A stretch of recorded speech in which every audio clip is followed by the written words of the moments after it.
So now I'm going to move on to Andrew Smith, who just joined us, and excited to hear from him. He's going to talk about, I'm going to take back the screen for just a second here, Andrew, and then pass it back to you.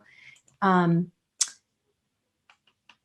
right. So Andrew is going to talk to us about contingency planning and risk analysis, business strategy meets public education. Andrew, I can't tell you how excited I am about this. You know, because I come from the business world too, and I'm like, how come they're not organized sometimes? What's happening? So I'm super excited about this. I'm gonna let you take the screen. Are you gonna share? Yep. Okay, cool. So good to have you. Sure. You know, along the way, if I see questions and things come in, I'll shoot them at you and interrupt you and that kind of thing. But I'm going to turn my camera off and mute so that all the attention's on you right now. I do see your slides. Okay. So we're good to go. Well, thank you guys for all being here today.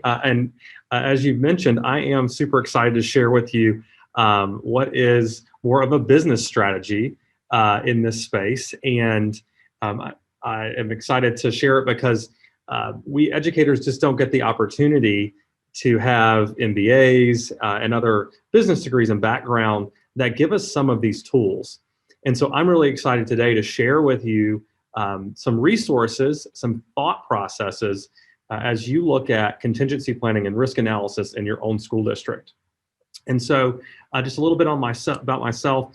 I am a former educator. I kind of worked my way up through central office. I was a director of innovation for a little while, helping lead one of North Carolina's largest one-to-ones in Apple. And so I'm going to ask real quickly, it's saying that my screen sharing is paused. Let me see if I can resume share. There we go. All right. That's good. We see the full screen now. That's good. Beautiful. I led one of the largest Apple one-to-one districts back in 2013 as we gave all of our students, all 20,000 of them, MacBook Airs, which at the time we felt like was pretty innovative. Since that time, I've also been the Chief Strategy Officer, which is kind of a different role for school systems. It was taken out of the business world and really looked at how we emphasize strategy, development, and implementation in school systems to really achieve our goals. And finally, over the last year or so, I've moved into an assistant superintendent role for transformation with responsibilities in lots of different spaces. One of those is marketing communication. Our PIO, a longtime PIO, retired about a month ago. And so I am interim PIO, and we are calling off school as we speak. And so if you see me looking distracted, it's because there is a lot of action going around this office right now because we're expecting a big ice storm here. But with that being said, that's all about contingency planning, right? Like being ready for the unknown. And so I'm going to tell you a little bit about our journey in Rowan-Salisbury Schools, because I think it's important to where we are today. We've always been considered kind of an innovative school district. We received legislation from the state legislators here in North Carolina that gave us legislation called the Renewal School System. It's one school system in North Carolina who had all the rules taken away. We essentially act as a charter district, and we don't have the regulations that most school districts have. It's really quite freeing, but also kind of terrifying at the same time. So imagine everything that you don't like about public ed, you can blame on the state. Well, in our case, we can blame nothing on them because we make up most of the rules. And so we have flexibilities around who we can hire, what curriculum we can teach, some degree of standardized testing. We also have flexibility around our calendar and some credentials for our teachers as well. And so we were asked to kind of re-envision what public education could look like if we were able to make it very local. And so for the last 2 years, we've been developing new systems that make our decision-making at the local level decisions that are best for our kids here in Rowan County. And so the best example I can give is around calendar. If you're familiar with North Carolina geography, the eastern part of our state obviously has all the beaches.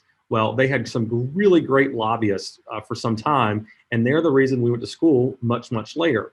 Well, that's not super helpful for everybody else. Like tourism in the Piedmont of North Carolina isn't a really big deal for us. So it was better for our kids to start early August and get exams done before Christmas.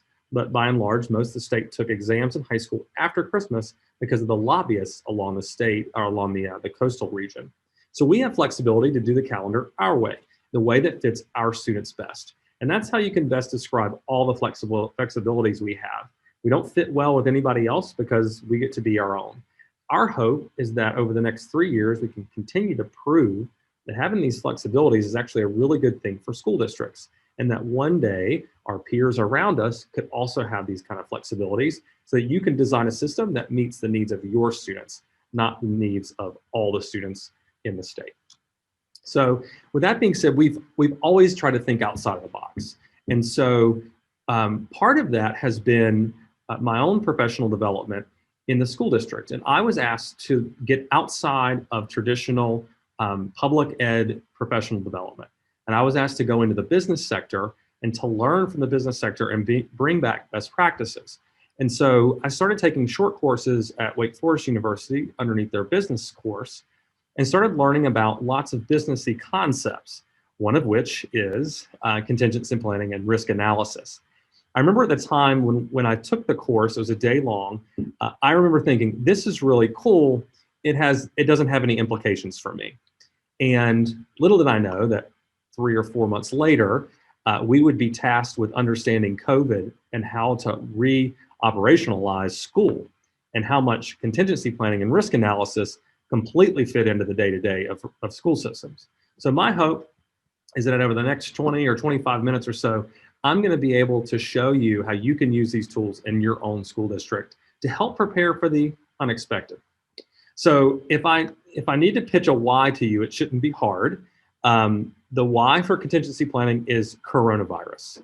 My guess is that none of you had any plan sitting on your desks that prepared you for what we've experienced over what is almost the last year. And it's that exact reason that contingency planning is so important. Contingency planning is figuring out what you're going to do before you're in the emotional setting of the emergency. And it takes time and effort, it's intentional, but it allows you to make really solid decisions without all the noise. And so I'm going to show you what it looked like for us in those first few days.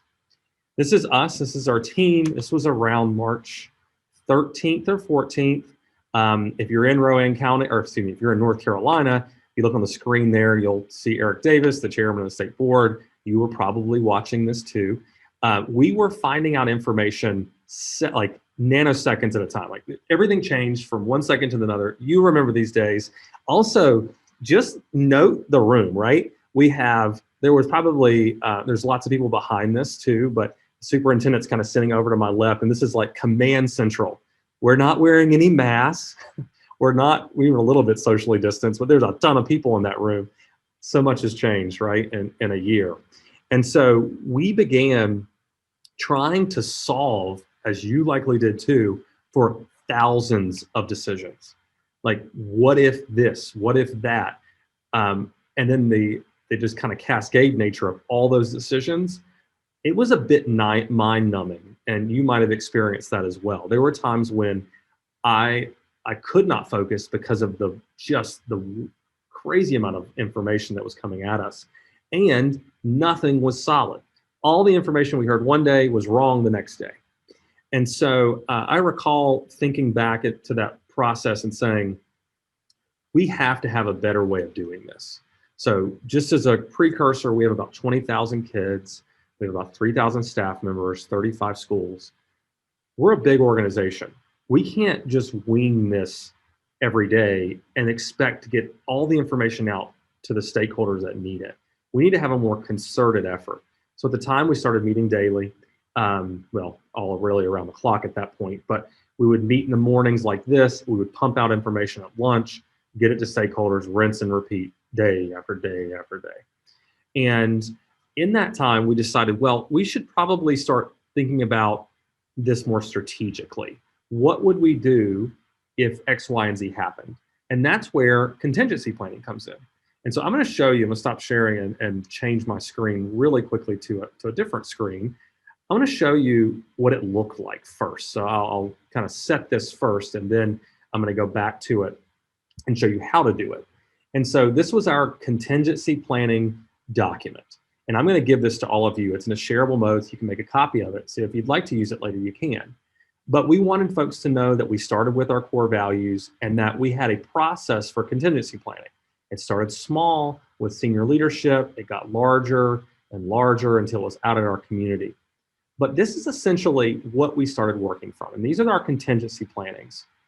At the time, we decided we got to stop talking about how to get kids back in school. This was last March. We need to start thinking about, are we coming back to school in March? And you were probably at that space where you thought, oh, we'll be here, we'll just come back to school after a month. Little did we know. And so this is kind of the fully baked contingency plan that we developed. You'll notice in this space that we have the scenarios that could happen, what phase we were looking at. We assign probability and impact. I'm going to talk about that in a second. What happens if you do that? And then what's the plan? And so this is like the full thing baked together. I'm going to try and tease it apart for you so you can see how to do it. But we used this. We looked at things way in advance. So we looked at, this was back in April. So we were saying, well, what would happen in the summer? Would we have summer work? Would employees come back in the summer? What would we do in the fall? Really historically fun piece of data here. If you look at phase 3, this was how are we going to come back to school? So we ended up coming back in person half days, but this was really, quite frankly, we thought these scenarios were going to be all of our students at once, but we gave it a 5% chance that we wouldn't be completely back in school in January of this year. So we were way, way off. I'll explain how you get good at assigning probability in a minute. And we're better at it now than we were. And so the other beautiful part of contingency planning and risk analysis is that it visualizes all these scenarios of things that could happen in a really nice graph. And so this was something we looked at. We also looked at research. So how would we be informing our decisions and next steps? And so I'm going to share this with you so you can see how we were thinking through it. And then I'm going to try to apply this to your own scenarios kind of moving forward. So that being said, I'm going to skip back over to this presentation and walk you through how to do some of the things that I just showed you. So the first is called a risk table or risk analysis. And this is when you're looking at what risk is involved in my organization in any space. And I'm going to show you how we did it in a second, but it's basically a graph. It's a simple graph of the probability that something might happen versus what damage it could do to your organization. In our case, so that's along the x-axis, we said, well, what happens if we say our preparedness to react to the scenario? So for example, if the state board said, tomorrow you're all going back to school in person, is our organization prepared for that? Is that a high value or a low value? And then what's the probability that would occur? As you look at these tables, when you graph these things, you end up looking at the bottom left quartile. Those are things you don't need to worry about. Those scenarios don't really matter. The things in the top right are dangerous. They mean they have a high probability of happening and you aren't prepared for them, right? Big damage. If a scenario ends up in the top right quartile, you have to create, in my opinion, you have to create a contingency plan for it. I'm going to show you how to do that in a second. So let's take that from theoretical to actual. So here is our risk analysis chart. We ended up coming up with close to, I think, 12 or 13 scenarios of things that could happen during COVID. So this could be that we were going to go back to school remote. We were going to go back to school in person. We were going to go back a number of ways, right? During the summer, et cetera. And we started saying for each individual one, let's say it's going back to school in the fall in person. Well, what's the probability that that happens? And then are we prepared for that? Do we have the systems and structures? You graph those things together, and this is what we got. The most built out plans in our scenario analysis are up here around scenario 2, 10, and 8. Critical impact. Those things are highly likely to happen, and we are not ready to support them. Things in this kind of middle swath are medium impact. You're going to spend some of your time working on those scenario plans, but not the entire time. And quite frankly, anything that's beyond that in the low impact, the left quartile, you're not going to worry about it. Like the odds are it's not going to happen and it wouldn't really hurt your organization.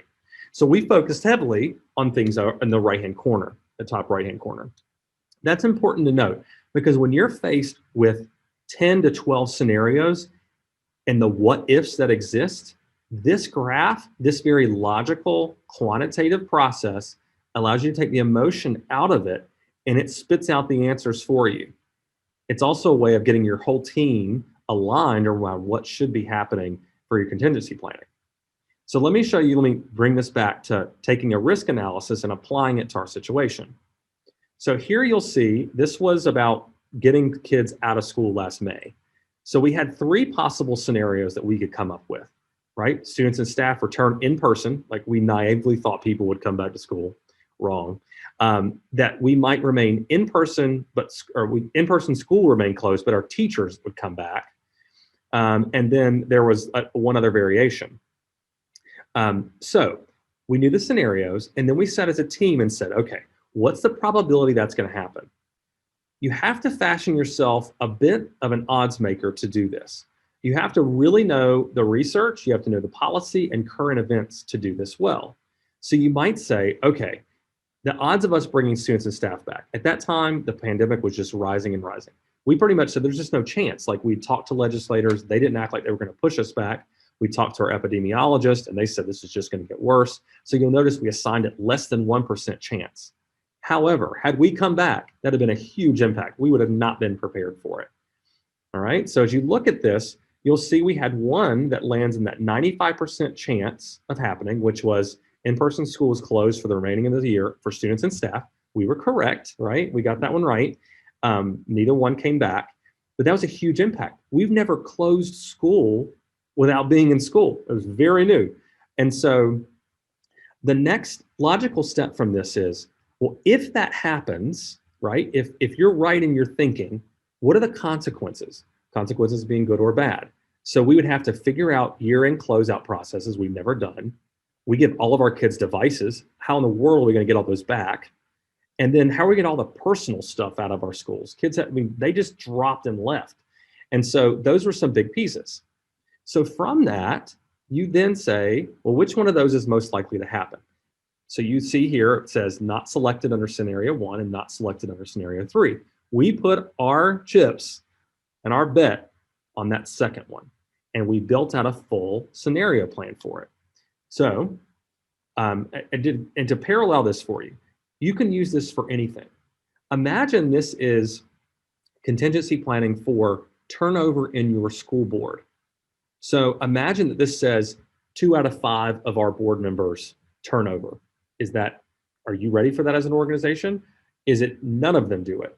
You can really apply this to any scenario where you have multiple chances of something happening and you can be prepared in advance.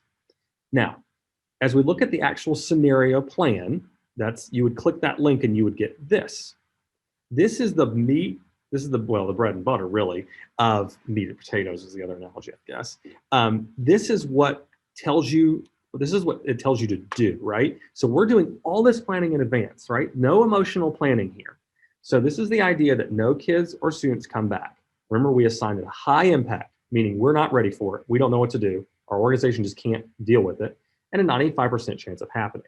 So this is in that top right quartile, bad news bears. We've got to fix this. So the first thing you have to consider for each one of these scenarios is what is the trigger?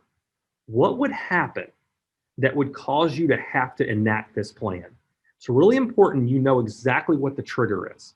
So for us, we knew the only way we were coming back was that the governor wouldn't come back, was that the governor issued an executive order. So all along in our brains, we were waiting for that exact trigger.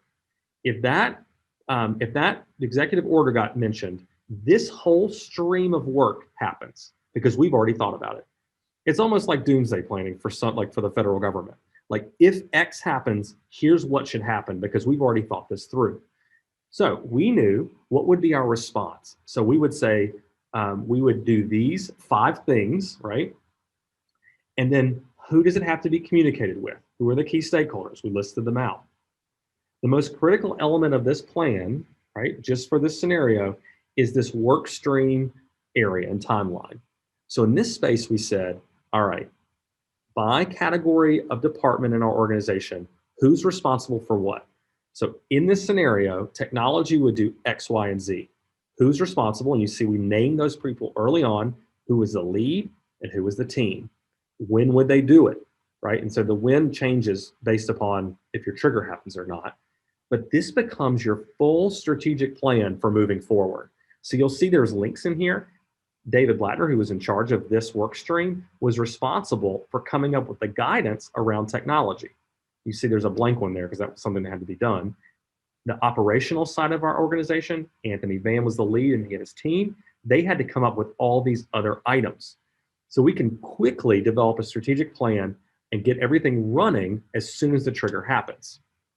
Now, you have to kind of know who your target audiences are. And I mentioned about stakeholders before, but you were going to end up communicating in most contingency and risk analysis processes with internal and external stakeholders. So it's important as you develop who those folks are to understand what drives them, what's important to them, which of them are the most influential, and how they like to be communicated to. So you'll notice on my sheet, the school board was listed there, and they were listed as the #1 key stakeholder. And that was for a reason, because they are super influential in our decision making, and they're obviously the governing board of our organization. And so we had to make sure we didn't forget to bring them along this journey. By putting them in this document, it's a constant reminder about who you have to bring with you. So you're doing all this, remember, in advance of something happening, so that you're prepared and not emotional about it, and you're less likely to forget something. So that's just a quick note about target audiences.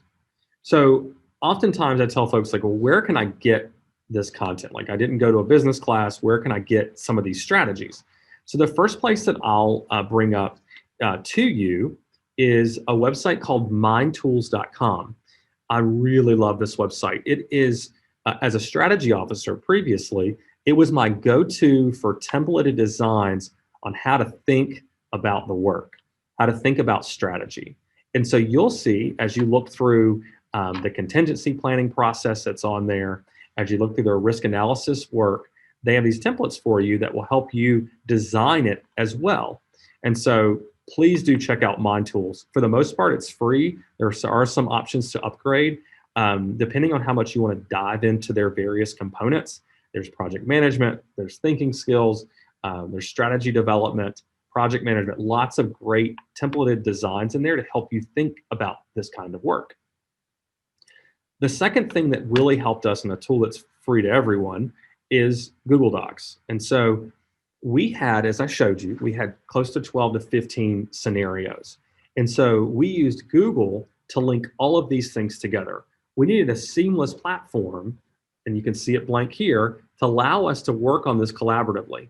So we could allow people who were in charge of certain work streams the opportunity to edit their space, but we could all see it. So we couldn't, I feel quite sure, we couldn't have pulled this off, full-scale contingency planning across an organization, without the use of Google Docs. So it's one of the ones I'll for sure pitch to you guys, and it's free. One that costs a little bit more money, but one I think that has really helped us is a program called Monday.com. And Monday.com is a project management tool. So what we would do would be to say, we have these work streams that are for a specific contingency plan. We're going to assign that to someone inside of this project management tool. And so they get a notification, and we also have it, and we're able to work inside of this space on any of the contingency plans and get really, really nitty gritty in this space. So we would leave kind of the Google Docs as the overall high level 10,000 foot view, and then use Monday.com as a way to really dig deep into some of the nitty gritty details and hold people accountable for developing those individual spaces. So those are kind of three tools that I want to show you. And I'm going to stop my screen one more time and jump to this screen to show you just a few of these tools. So a few things that I want to share with you as a gift, a parting gift of lessons learned. Inside this document that I'll send you the link to are several other documents that are linked. And so this one is the risk impact probability scenario template. And so what you could do here is, let's say, let's say in your own organization right now, you're still fully remote and you're having to think about, in North Carolina, at least if you're from North Carolina, we have seen legislation that's pushing through that may force you to go from fully remote into at least plan B or plan A. You could copy this form and you can begin to assign probability and risk, and it will spit out your risk analysis index over on this graph. And so you could use this for coronavirus. You could use it for a number of things, right? You could use it for high-level planning for budgeting. Like, let's imagine that you're doing a scenario analysis on the odds of getting a bond referendum passed. You could use this process, right? So there's what are some possible outcomes that could happen in that space? How would you address them if they happened? For another example is, this year I was chair of our county's United Way. And so I had to run our campaign, which is about $1.5 million campaign. And we did this as a strategic planning exercise before the campaign. And we said, well, what's the odds that we're still in plan A? Or let's say our governor had another series of like coronavirus labels. So like, I think it was 1, 2, 3, that it was like 2.7, 2.5. It's been really hard to keep up with. But what would happen to our campaign if we went into any one of those specific phases? Or what would happen if we had a major disaster like a hurricane come through? Does that impact our campaign? And we would use this process to assign probability and the risk inside of our organization. And it helped us develop exactly what we were going to do during our campaign. And so I just wanted to show this to you. Feel free to make a copy of this to use it for any scenario that you might want in your own organization. And then lastly, I'm going to share a copy of the actual assessment likelihood scenario form. And you can make copies of these as well, but you can fill in these scenarios with all the different components to help you build this out. So it's not that it's rocket science by any means, but this process is really an intentional one that lets you make really good sound decisions. It lets you think through a myriad of things that could happen in a space where your mind is clear. And so although our minds may not be really super clear right now, I promise you your mind is in a better place than it was probably last March with all of those stressors. You might have just gotten used to the stress, quite frankly. And so I hope these tools will help you as you begin to think through contingency planning in your own organization. So with that, I think I would be happy to take any questions that folks have around contingency planning. Okay, I'm going to unmute myself and go back on camera. Leilani. Hi again. Okay, so I'm looking for anybody to chat us up about that, but that was deep. And probably people are like, oh, I don't want to look dumb. like Andrew is so smart, so we can't do that.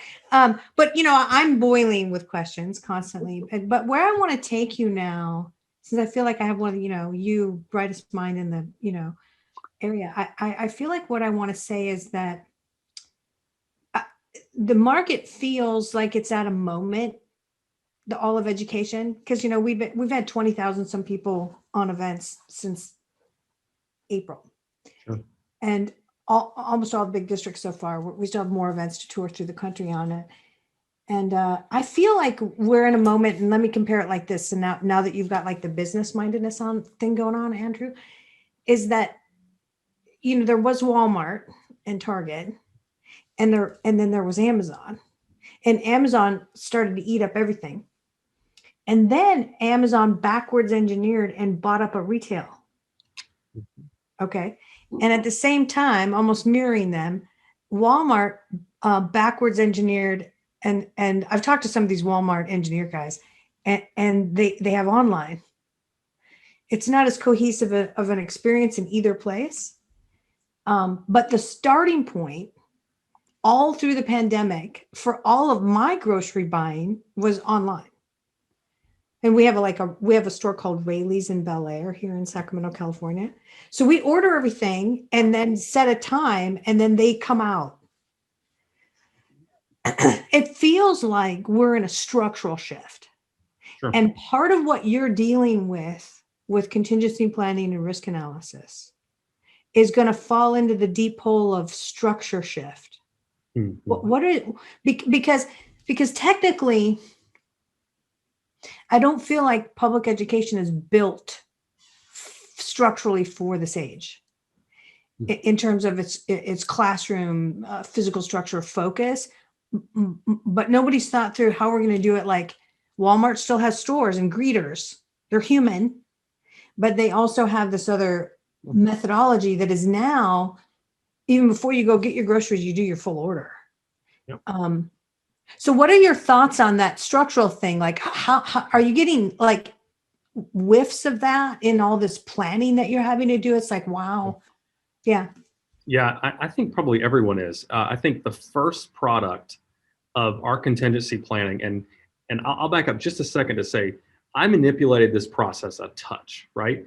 I made it fit our needs, but really businesses also use this for future product design. Yeah. And they then associate percentages of like R&D budgets to go and fund these potential projects. Like, what's the market going to look like? So we can apply that here too. So our biggest product out of COVID and this planning was that we stood up a standalone virtual school, and we had never had one before. It would never have pushed ourselves there, but now we have it, and we built it in a way to where we said it's not a temporary school; it's a forever school. And so we had, of our 20,000 kids, 3,000 kids signed up for that school. And that was a new product.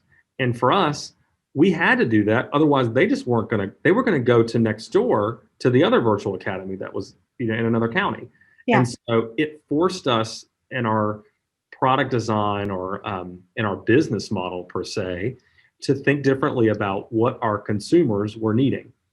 And you can do the same thing with contingency planning yourself. So ask yourself what if questions to say, what if half of our staff works from home from now on? Like, what if? And what's the odds that that could happen? What would be the risk involved? Because we have a full set of staff members who just don't want to come back to work. They've been working at home for so long that they're okay with it. And what you would do is you assign probability and risk, if it's a space you want to go to, is you would start saying, let's do our research to build good strategy behind it. So we would say, well, did you hear that places like Apple and IBM are just saying, you know what, no more offices. We're just going to work from home forever. You have to do your research to develop really good strategies behind it. And so those are the kind of things I think in the future, as structurally, to your point, we have to start thinking about and having deep conversations about it so that we can capitalize on it as well. Yeah, I totally agree with that. And I think that the direction that you've gone is necessary. Almost everyone's talking about, got to stand up and online to really be competitive, because you have that. But then you go so far as like what Lammersville ISD has done in California, where they meshed them both together so that you can be an online kid, but still you have to come in for the art class. So you're only on campus maybe once a week for something that's hands-on. But the logistics of that is hard. And so like when I think about Walmart, like if you've shopped on Walmart lately, they have 2 levels. The regular, you can buy clothing and blah, blah, and then the grocery store. Sure. And it's 2 separate sites with 2 separate shopping carts. I've already heard from back-end engineers, they're going to do this so that you can have one shopping cart and the stuff from both places gets logistically managed in the middle, and then you're catered to. And I really think that's where schools are going to start, where your mind's going to go, is like, why are we taking away all live interaction? So you're never on campus. How can we manage both worlds? Because some parents, as things change, and again, we don't know if they're going to, maybe we have COVID 9004 coming. but human interaction is needed by kids. This I know, like from all the executives that we've talked to, the loss for children of interaction with each other, there's some sort of magic quotient there that we haven't figured out. Maybe it wasn't the 7-hour day, but there's something in there and we don't know what it is. Interesting to find out the real role of a school and how this is all going to make it so that it's appealing for every type of child. The ones that, like you said, they don't want to come back, but maybe they want to come back like for prom, So kind of what I'm thinking. Yeah, it is structurally changing. Or you could not change and end up the likes of Blockbuster. Just saying, right? Yeah, don't do it. We used to say Sears. We used to be like, don't be Sears. Fundamentally, the model has changed enough to where market competition will be evident and other people will be doing different innovative things, and our consumers, and this is another thing that we ought to talk about since we're in the business sector here for a second.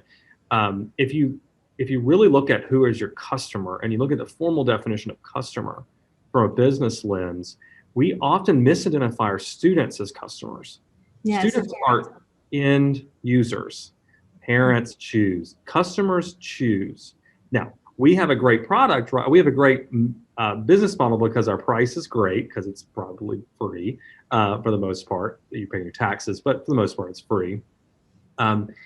It's about price and product. And so, we have to work on that product and market competition. But what we're offering, is it what our customers want? Is it what parents want? I've got a 5-year-old at home. He isn't going to choose his elementary school. Myself and his mom will choose where he goes to school.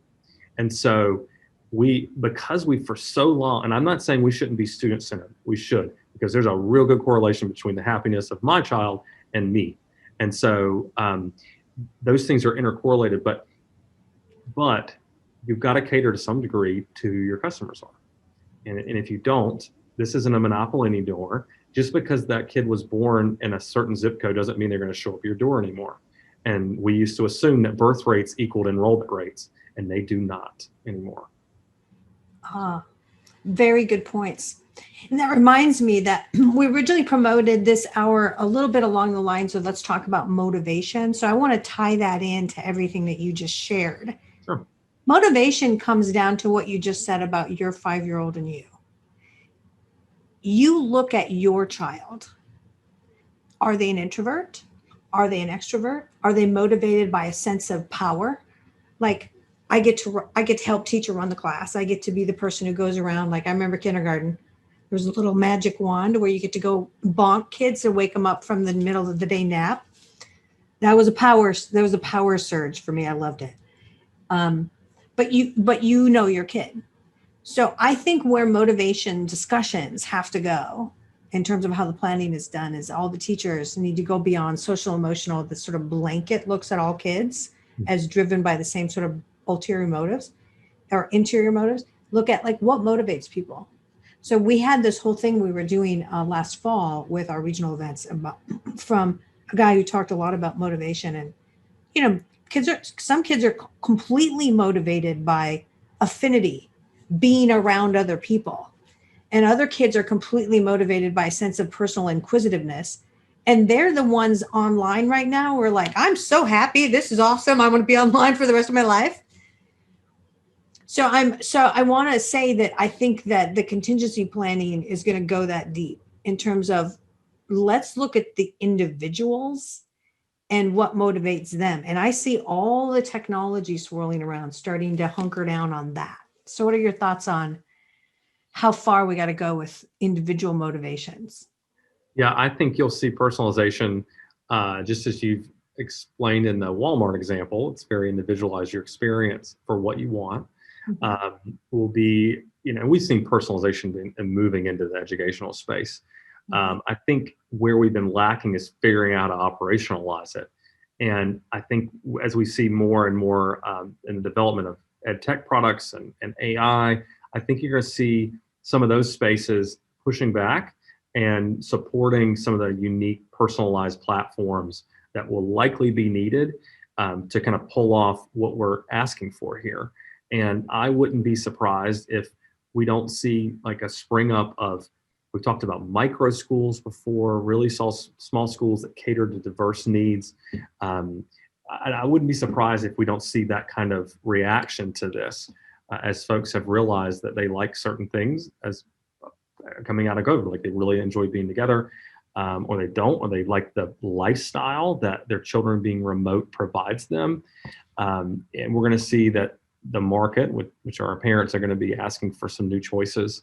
And you're going to be asking questions of us. Like, why is it that you go to 7 days a week, 7 hours to school? Yeah. You know, we've seen, to your last keynoter point, we've seen into their classrooms, or sorry, into their homes. They've also seen into our classrooms. And we have parents asking, wait a second, is this what it's like? Like, do you really have to repeat yourself this many times? Like, they're also seeing the life of a teacher as well. And that there is some downtime in a classroom to work through the fact that there's 25 kids in the room. And that's an eye-opening experience, I think, for all of us, both into the home and into the classroom as well.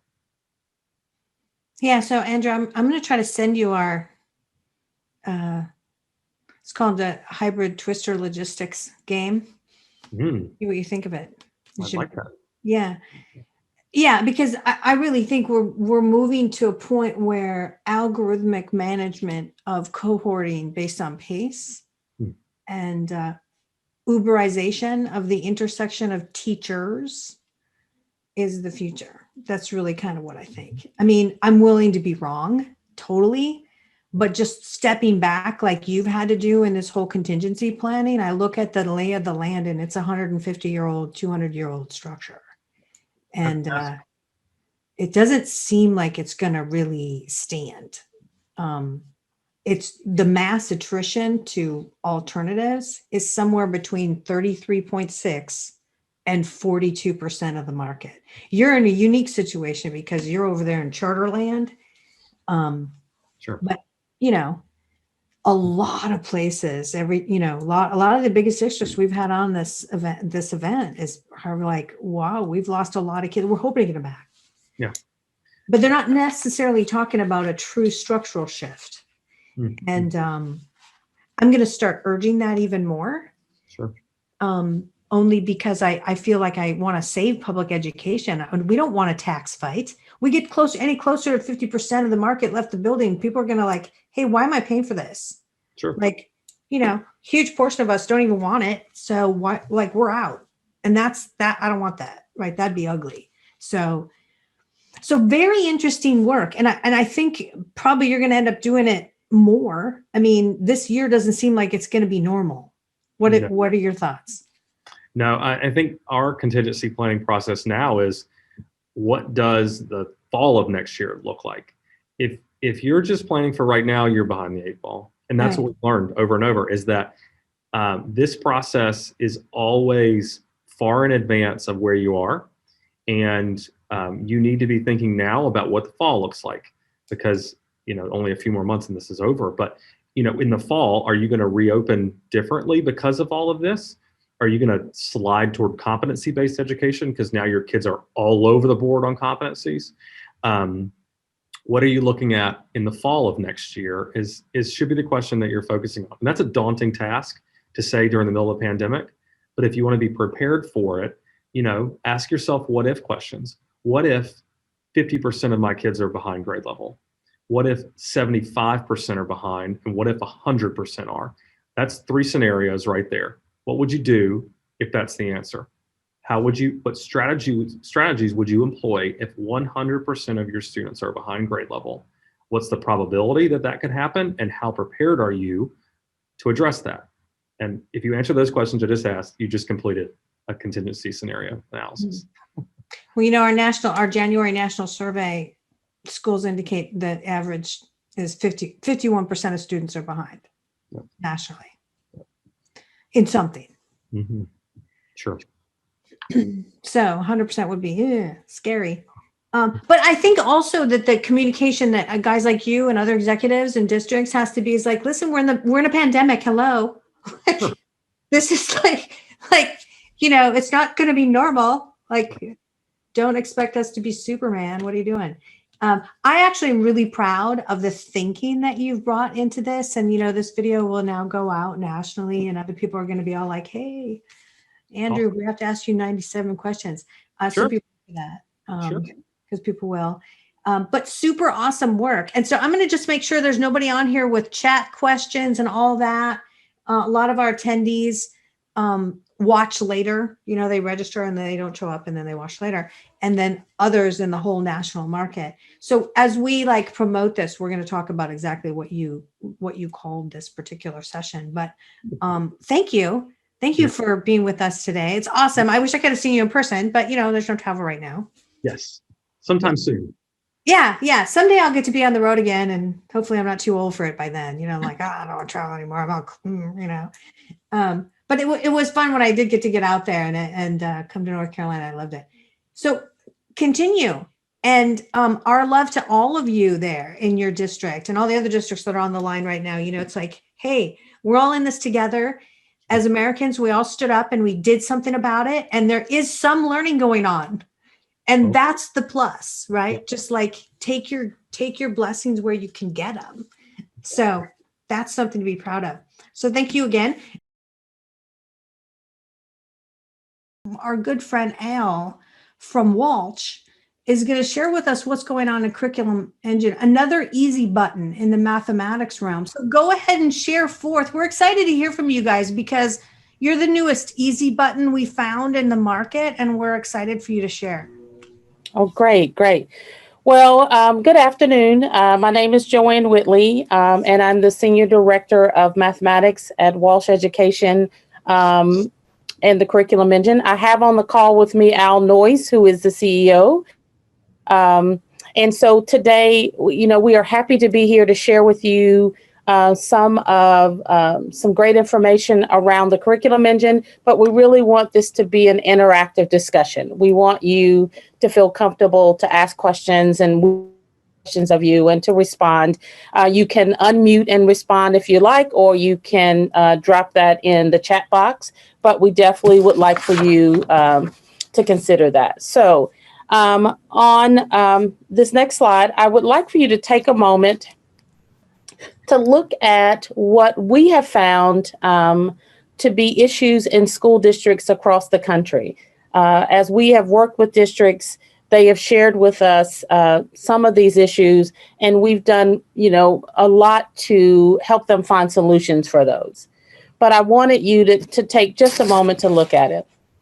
All right. So a recent study by the RAND Corporation notes that instructional leaders and teachers exercise great autonomy in modifying teaching materials and finding additional resources to support them as they try to extend and adapt their teaching and student materials to suit their needs. So got a couple questions here I'd like for you all to consider. First, how many of you spend time tailoring resources, or your teachers? How much time does your district supervisors or your teachers spend tailoring materials?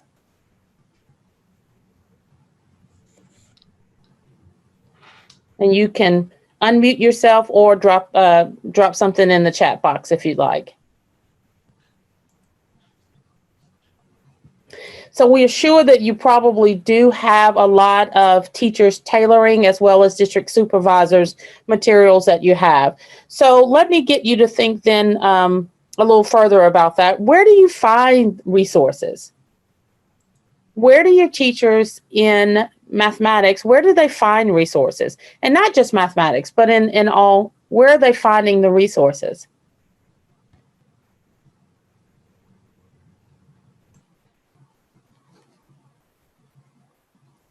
Checking. Okay. Joanne, this is Leilani. I just wanted to mention that our national survey shows that a quarter of the time is spent Googling around to find things, and that could be within systems that are overly nested, like an LMS. not all LMSs function that way, but and then another high percentage of time, another 20% of their time, really just trying to put them into sequence for lesson planning, which is hard to do when you're trying to personalize for every student. That's an impossible task. Very true. Yeah. Yes. So thank you. And that is so true, that it takes up a lot of time, and it does limit what you can do on that personalized side of preparing resources. So yet another question, and as I said before, really, definitely want to hear from you all on this, but how confident are you that the materials you find fit your needs and are aligned to your objectives and standards? I do think that as I look at that question and I want you to think about it, teachers really struggle with finding resources that are aligned to your particular state standards. They do have some issues in making sure that it is, and district supervisors do spend a lot of time making sure vetting resources. All right, so let's then move on to the next slide. And so in this slide, I wanted you to think about many teachers and curriculums are worried about the challenges of developing and distributing and sharing digital materials. And often research shows access to digital resources is uneven, especially among disadvantaged students, and that synchronized learning and screen fatigue are a challenge. So what do you find that is hard to get tailored resources to the screen for students as we're facilitating instruction? How hard do you find that hard to do?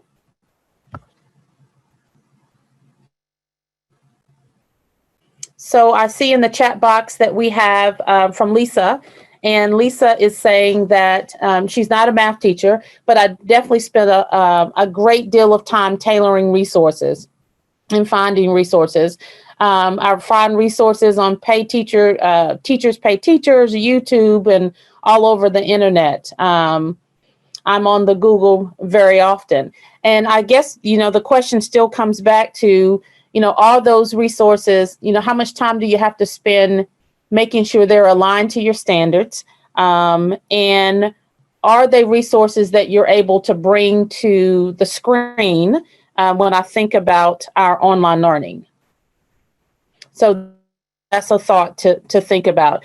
So another question then I'd like to ask is, do you see a need for similar tailored print resources to supplement your instruction online?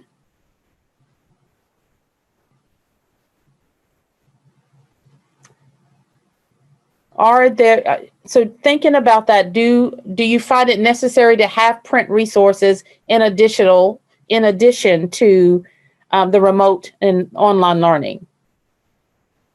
And I'm checking chat box.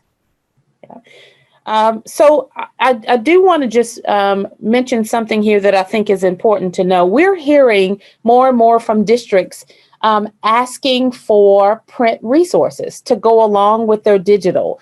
And it may be more because of mathematics, that kids need, to have space to be able to write these problems out and answer and find solutions in a print format.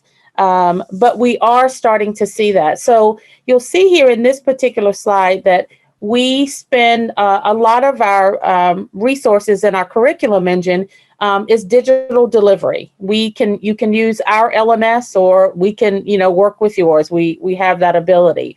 But we also right now are in a partnership with providing print delivery via HP's Piazza. And so what's really important here is that we have the ability to help you customize your curriculum however you feel that it needs to be customized, but we also have the ability to print on demand.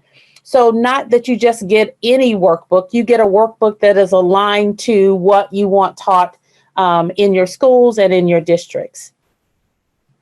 So with that, I'd like to see if there are any questions.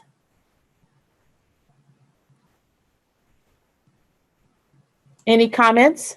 Yeah. Hi, Joanne. This is Leilani. Hi. I just want to say that I think the reality from our national research surveys is that the bulk of districts operate from the perspective of taking standards and passing out pacing guides. And every teacher then is on their own from that depth level down. And there's a good thing about that and a bad thing about that. The good thing about that is that every kid is different, so teachers do need to customize. Mm-hmm. The bad thing about it is that if you sort of take the 10,000 foot view and look down at America, every single teacher everywhere is doing all this work duplicatively, which is a little bit crazy. Mm-hmm. And so somebody is an outsider saying, okay, good, I'm going to create you a smorgasbord, go, and save you a bunch of time. I don't think there's anything more important to do right now than that. Right. In education, because technically what is needed the most right now, we've heard this with every webinar, 20,000 some attendees in the last 10 months with us, right? So it's literally been a situation where it's like, we have to have our teachers focus a little bit more on human aspects. Because if we don't, we're losing kids. They're not showing up. You can't just do Zoom meetings all day, every day. We got to have real, honest human attention on people. And sometimes that's like just individual phone calls. It's not teaching, it's humaning more than it has ever been before. So clearing the plate of this kind of work, I don't think there's anything more important to do. Yeah.